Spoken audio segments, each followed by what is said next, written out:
लोकसहभागातून सुशासन या संकल्पनेवर आधारित राष्ट्रीय परिषदेचं आयोजन भाईंदरच्या रामभाऊ म्हाळगी प्रबोधिनीत करण्यात आलं होतं। या परिषदेत महाराष्ट्राचे मुख्यमंत्री देवेंद्र फडणवीस, मध्य प्रदेशचे मुख्यमंत्री शिवराज सिंग चौहान यांची उपस्थिती होती। देशभरातून 200 प्रतिनिधी या परिषदेला उपस्थित होते।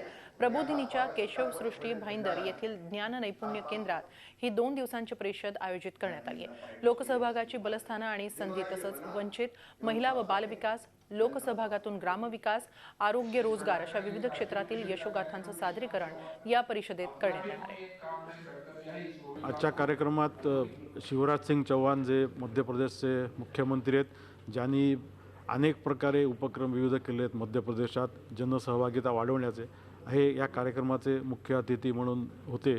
तसंच महाराष्ट्राचे लोकप्रिय मुख्यमंत्री देवेंद्र फडणवीस हे आजच्या कार्यक्रमात उपस्थित होते।